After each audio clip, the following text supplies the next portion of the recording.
할렐루야! 살 수 있는 길 주님의 교회 김학주 목사입니다. 성경산책 15번째 요엘서를 보겠습니다. 요엘은 여호와는 하나님이시다 라는 뜻을 가지고 있습니다. 하나님은 여호와시다 라는 이름의 뜻을 가진 엘리야와 여호와는 구원이시다 라는 이름의 뜻을 가진 엘리사의 이름과 어원이 같습니다. 엘리야와 엘리사는 초자연적인 능력을 행했지만 요엘 선지자는 그러한 능력을 행하지는 않았습니다. 다만 그 후에 내가 너희 영을 만민에게 부어주리니 너희 자녀들이 장래일을 말할 것이며 너희 늙은이는 꿈을 꾸며 너희 젊은이는 이상을 볼 것이며 라고 하는 말씀으로 성령 강림을 최초로 예언한 선지자입니다. 요엘서의 특징 중에 한 가지는 모든 예언자들이 죄에 대한 책망을 말씀하시지만 요엘서는 그러한 책망이 없습니다. 요엘서가 왜 죄책에 대해서 다루지 않았을까요? 하나님께서는 말로 해서는 더 이상 안 되시니까 징계의 매를 대시겠다라고 경고하시는 것입니다. 요엘서는 매맞지 않으려면 어떻게 해야 하는지 가르쳐 주시는 책입니다. 또한 요엘 선지자는 복음의 메시지를 다음 세대에게 전달하지 못하면 실패한 것이다 라고 강조하십니다. 다음으로 주의해서 볼 문장이 있습니다. 요엘서 1장 4절 말씀입니다. 팥종이가 남긴 것을 메뚜기가 먹고 메뚜기가 남긴 것을 느치가 먹고 느치가 남긴 것을 황충이 먹었도다. 팥종이, 메뚜기, 느치, 황충, 히브리어로는 가잠, 아르베, 아칼, 하실입니다. 가잠은 자르다, 아르베는 메뚜기, 아칼은 급하게 갉아먹는 모습, 하실은 끝장을 낸다. 메뚜기가 급하게 갈아먹고 자르고 끝장을 낸다라고 하는 표현인 것입니다. 그리고 1장 5절 말씀에 너희는 깨어 울지어다. 너희는 울지어다 라는 말씀이 강조되고 있습니다.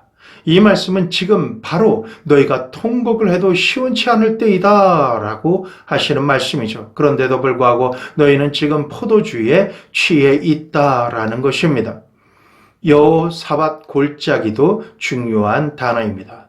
3장 2절 말씀에 여호사밧 골짜기는 여호사밧이 하나님의 도움으로 모압, 암몬, 에돔, 연합군을 물리친 골짜기를 말합니다. 이것은 하나님이 살아계시고 역사하신다라고 하는 상징적인 지명입니다. 그리고 요엘서에서 두로인들에게 보응하실 것에 대해서 예언하시는 이유를 꼭 알아야 합니다. 해양 민족인 두로 사람들은 무역과 인신 매매를 하는 백성들입니다. 솔로몬은 두로인들과 약조를 맺을 때 상대국의 백성을 노예로 팔지 않기로 했습니다. 하지만 아모스 1장에 보면 솔로몬 이후에 이스라엘 백성을 헬라 민족에게 노예로 팔았다라는 말씀이 나옵니다. 그래서 이스라엘 사람들에게 두로인들은 원수의 상징이 된 것입니다. 그래서 요엘이 예언하기를 두로인들이 아라비아 남부에 위치한 지금의 예멘 지역 스바로 팔려갈 것을 예언하였습니다. 그리고 그동안 수도 없이 이스라엘 민족에게 강포를 행하고 무지한 피를 흘리게 한 죄에 대한 보응으로 이집트와 에돔에 대해서도 황무지가 될 것을 예언하였습니다. 이제 요엘서의 본문을 살펴보겠습니다. 요엘의 핵심 메시지는 오직 회개만이 하나님의 심판을 피할 수 있다라는 말씀인 것입니다. 요엘서는 3장으로 나눠져 있습니다. 그리고 각 장이 3가지의 대주제가 되어집니다. 1장은 농사를 망친 농부들의 애곡, 즉 재앙의 의미를 말씀해 주시고 그것을 소주제로 나누면 2가지의 재앙을 언급할 수 있습니다. 다음으로 2번째 대주제는 메뚜기 떼에 대한 경고입니다. 이것은 임박한 침략에 대한 경고를 말씀하시는 것이죠. 마지막으로 3번째 장은 마지막 승리에 대한 예언의 말씀입니다. 이것은 하나님께서 이방 민족들을 심판하시는 내용들로 이루어져 있습니다. 자, 이제 첫 번째 대주제를 보겠습니다. 소주제로 메뚜기 재앙과 가뭄 재앙을 나눌 수 있습니다. 2절에서 12절 말씀은 철저하게 재앙이 임한다라고 하는 말씀입니다. 특히 4절 말씀은 철저하게 모든 것을 소멸시키는 밭중에 메뚜기 늪이 황충의 재앙이 임할 것이니 철저하게 회개하고 여호와께로 돌아오라 라고 촉구하는 경고의 말씀입니다. 누가 그 경고를 받는 대상자가 될까요? 바로 쾌락을 추구하는 자입니다. 5절에서 10절의 말씀을 주의해서 보면 이들은 하나님의 성전에서 소제와 전제를 드리던 것을 멈추고 쾌락을 쫓아가기에 그들의 모든 것이 황무하고 마르고 곡식이 떨어지며 포도주가 마르고 기름이 다 떨어지게 된다라고 경고를 받게 됩니다. 두 번째로는 11절에서 12절까지 농부들에 대한 경고의 말씀입니다. 이렇게 첫 번째 소주제인 메뚜기 재앙은 쾌락을 추구하는 자들을 향한 경고와 하나님께 매일 드리던 소제와 전제, 다시 말씀드리면 예배와 제사를 벌인 농부들에 대한 경고의 말씀입니다. 이제 두 번째 소주제인 가뭄 재앙을 살펴보겠습니다. 13절 말씀에도 하나님께 드리는 제사, 즉 예배가 단절될 것을 말씀하고 있습니다. 제사장들아 너희는 굵은 배로 동이고 슬피 울지어다. 제단에 수종드는 자들아 너희는 울지어다. 내 하나님께 수종드는 자들아 너희는 와서 굵은 배 옷을 입고 밤이 새도록 누울지어다. 이는 소제와 전제를 너희 하나님의 성전에 드리지 못함이로다. 그렇기 때문에 14절에서 20절 말씀에 금식과 기도를 요청하는 말씀이 선포되어집니다. 철저하게 모든 것이 파멸되는 메뚜기 재앙과 가뭄 재앙이 일어날 때 그 원인이 다른 데 있는 것이 아니고 매일 하나님과 동행하는 소제와 전제의 예배가 사라질 때라고 말씀하시는 것입니다. 이것을 회개하며 예배를 회복해야 재앙의 뿌리가 소멸되기 시작하는 것입니다. 14절에서 18절 말씀은 이러한 상황 때문에 성회로 모일 것을 촉구하고 있습니다. 15절 말씀을 보면 이 재앙의 날은 적는 자가 내리신 파멸의 날이다 라고 말씀하고 계십니다. 이어서 19절에서 20절 말씀을 보면 불이 목장의 풀을 살랐고 불꽃이 모든 나무를 살랐으며 들짐승조차 시내가 다 마르고 들의 풀이 불에 모두 다 타버렸기 때문에 주를 향해서 헐떡거리고 있다라고 말씀하십니다. 예배를 버리고 하나님을 버린 자들에게 임하는 재앙의 결과는 그 어떤 것도 살아남을 수 없는 재앙이다라는 말씀입니다. 이제 2장의 두 번째 대주제를 살펴보겠습니다. 이것은 메뚜기 떼에 대한 경고입니다. 바로 임박한 침략을 경고하시는 말씀인 것입니다. 2장 1절에서 11절 말씀을 보면 백성들에게 마음을 단단히 준비하라 라고 요구하시는 말씀을 볼 수 있습니다. 이 말씀을 구체적으로 살펴보면 함께 읽겠습니다. 1절 시온에서 나팔을 불며 나의 거룩한 산에서 경고의 소리를 질러 이 땅 주민들로 다 떨게 할지니 이는 여호와의 날이 이르게 됨이라. 이제 임박하였으니 1절 말씀은 여호와의 날이 이제 임박했기 때문에 경고의 소리를 지르고 다 떨게 하라라고 하시는 명령입니다.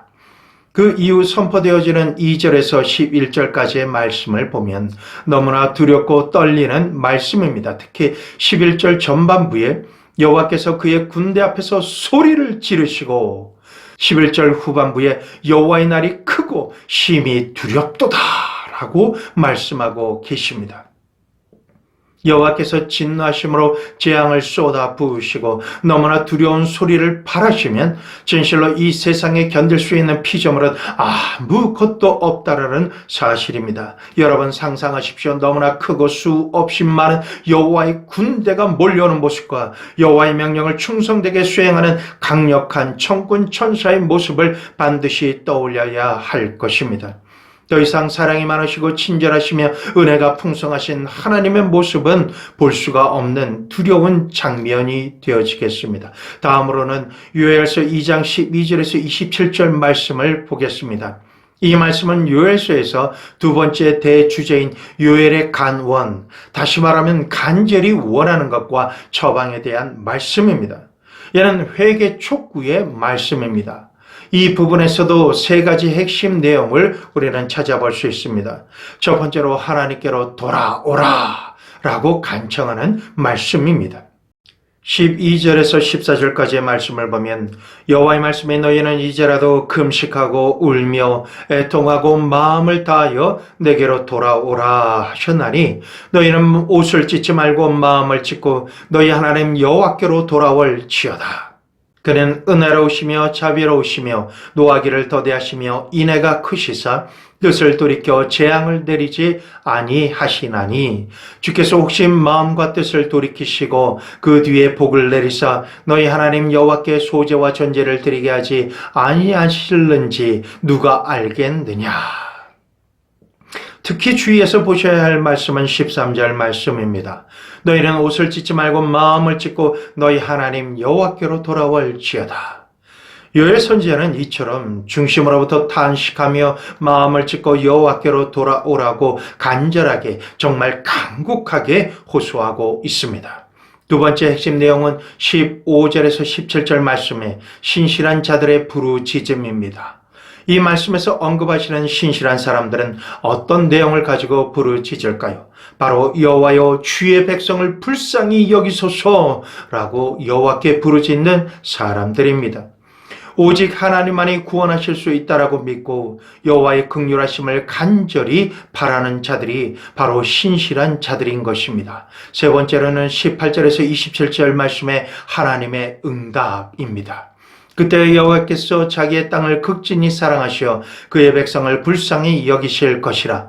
여호와께서 그들에게 응답하여 이르시기를 내가 너희에게 곡식과 새 포도주와 기름을 주리니 너희가 이로 말미암아 흡족하리라. 내가 다시는 너희가 나라들 가운데서 욕을 당하지 않게 할 것이며 내가 북쪽 군대를 너희에게서 멀리 떠나게 하여 메마르고 적막한 땅으로 쫓아내리니 그 앞에 부대는 동해로 그 뒤에 부대는 서해로 들어갈 것이라. 상한 냄새가 일어나고 악취가 오리르니 이는 큰 일을 행하였음이니라 하시리라. 땅이여 두려워하지 말고 기뻐하며 즐거워할지어다. 여호와께서 큰 일을 행하셨음이로다. 들짐승들아 두려워하지 말지어다. 들의 풀이 싹이 나며 나무가 열매를 맺으며 무화과나무와 포도나무가 다 힘을 내는도다. 시온의 자녀들아 너희는 너희 하나님 여호와로 말미암아 기뻐하며 즐거워할지어다. 그가 너희를 위하여 비를 내리시되 이른 비를 너희에게 적당하게 주시리니 이른 비와 늦은 비가 예전과 같을 것이라. 마당에는 밀이 가득하고 독에는 새 포도주와 기름이 넘치리로다. 내가 전에 너희에게 보낸 큰 군대 곧 메뚜기와 느치와 황충과 팥중이가 먹은 횟수대로 너희에게 갚아주리니 너희는 먹되 풍족히 먹고 너희에게 놀라운 일을 행하신 너희 하나님 여호와 이름을 찬송할 것이라. 내 백성이 영원히 수치를 당하지 아니하리로다. 그런즉 내가 이스라엘 가운데 있어 너희 하나님 여호와가 되고 다른 이가 없는 줄을 너희가 알 것이라. 내 백성이 영원히 수치를 당하지 아니하리로다. 아멘, 아멘, 아멘. 우리는 여호와 하나님의 긍휼하심과 은혜가 간절히 필요합니다. 우리를 위하시고 도우시며 우리를 회복시켜 주시는 하나님이 우리는 절대로 필요합니다. 다음은 종말 전에 일어날 사건들에 대한 말씀입니다. 먼저 28절에서 29절 말씀을 보시기를 부탁드립니다. 그 후에 내가 내 영을 만민에게 부어주리니 너희 자녀들이 장래일을 말할 것이며 너희 늙은이는 꿈을 꾸며 너희 젊은이는 이상을 볼 것이며 그때 내가 또 내 영을 남종과 여종에게 부어줄 것이며. 이렇게 장래일을 남종과 여종에게 알려주시는 이유는 31절 말씀처럼 여호와의 크고 두려운 날이 이르기 전에 end time, 세상 끝날의 징조를 분별하고 깨어서 구원에서 떨어지지 않도록 회개하며 준비하게 하려 하심입니다. 그때에는 영과 육이 반드시 깨어 있어야만 합니다. 잠들어 있으면 안 됩니다. 32절 말씀을 같이 읽겠습니다. 누구든지 여호와의 이름을 부르는 자는 구원을 얻으리니 이는 나 여호와의 말대로 시온산과 예루살렘에서 피할 자가 있을 것이며 남은 자 중에 나 여호와의 부름을 받을 자가 있을 것임이니라.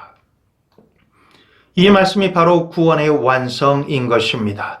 마지막 세 번째 대주제인 요엘서 3장 말씀을 보겠습니다. 이는 마지막 승리에 대한 예언의 말씀입니다. 세 번째 대주제인 3장에서는 두 가지 소주제를 살펴볼 수 있습니다. 그 첫째는 이방에 대한 심판입니다. 1절에서 17절까지의 말씀을 살펴보겠습니다. 특히 1절에서 8절 말씀은 왜 심판을 하시는지 심판의 근거를 말씀해 주십니다. 이방 민족들이 하나님의 백성을 팔아버린 그곳에서 나오게 하고 팔아먹은 이들이 행한 대로 그들에게 똑같이 심판하시겠다라는 말씀입니다. 이어서 9절에서 12절 말씀은 여호와 하나님께서 심판하실 것을 선포하라 라고 말씀하십니다. 용사를 격려하고 병사들이 올라오게 하며 칼과 창을 만들어서 약한 자도 이르기를 나는 강하다 라고 할지어다. 동서남북 사면의 민족들이 속히 모이면 여호와여 주의 용사들로 그리로 내려오게 하소서 라고 기도하고 민족들이 일어나서 여호사밧 골짜기 위로 올라올 때에 여호와께서 그곳에 앉으셔서 사면의 민족들을 다 심판하시겠다라고 말씀하시는 것입니다. 이어서 13절에서 17절 말씀에 이방에 대한 심판의 과정에 대해서 말씀해 주십니다. 이제 마지막으로 구원의 완성에 대한 말씀을 보고 말씀을 맺겠습니다. 그날의 산들이 단 포도주를 떨어뜨릴 것이며 작은 산들이 젖을 흘릴 것이며 유다 모든 시내가 물을 흘릴 것이며 여호와의 성전에서 샘이 흘러나와서 시딤 골짜기에 되리라. 할렐루야! 여호와 하나님만을 간절히 바라는 이들은 재앙의 때에 소멸되어 버린 모든 것이 회복되어집니다. 단 포도주와 젖과 물과 풍성한 축복의 주인공이 된다라는 것입니다. 그것이 이 나라 이 민족이요 여러분들인 것을 믿으시기를 축원합니다. 그 축복은 여호와의 성전에서 시작된 셈이며 죄악과 음란과 타락으로 인해서 염해로 바뀐 골짜기에 구원과 생명의 물이 흘러 생명을 얻되 풍성하게 얻게 되는 축복이 되어 시딤 골짜기에 임할 것입니다. 두 번째로 19절 말씀을 보면 하나님의 백성을 노예 삼고 핍박하던 애굽은 황무지가 되고 원수들과 함께 형제의 나라인 이스라엘을 늑탈하고 공격하던 항상 빼앗고 죽이고 멸망시키려고 역사했던 교만한 에돔은 황무한 들이 될 것이다 라고 말씀하십니다. 이들 모두는 유다 자손에게 포악을 행하고 무죄한 피를 흘린 자들이기 때문에 이러한 죄를 범하는 세상을 하나님께서 진멸하시겠다라고 말씀하시는 것입니다. 우리는 항상 우리의 주인님이신 여호와만을 섬기고 주님을 예배하며 온유하고 겸손하게 살아야 할 것입니다. 마지막으로 구원의 완성을 위해서는 이례적인 하나님의 임재가 아니라 영원히 주님의 임재 가운데 거하는 것을 말씀하시는 것을 명심하십시오. 우리는 이러한 임재를 갈망하고 소망해야 합니다. 이 말씀을 대하시는 모든 분들께 마지막 날에 부어질 성령 하나님의 예언과 꿈과 환상이 열리며 여호와의 성전에서 흘러나오는 생명의 물로 온전히 모든 것이 회복되시기를 예수님의 이름으로 축복합니다. 이제 말씀을 맺었습니다. 이제 기도 드리실 때 성령 하나님 온 마음과 뜻과 생명을 다하여 간절히 바랍니다. 성령이여 임하소서, 성령이여 임하소서, 임하셔서 예배를 사모하며 하나님만을 간절히 찾는 자가 되도록 도와주시옵소서. 다 함께 기도드리시겠습니다.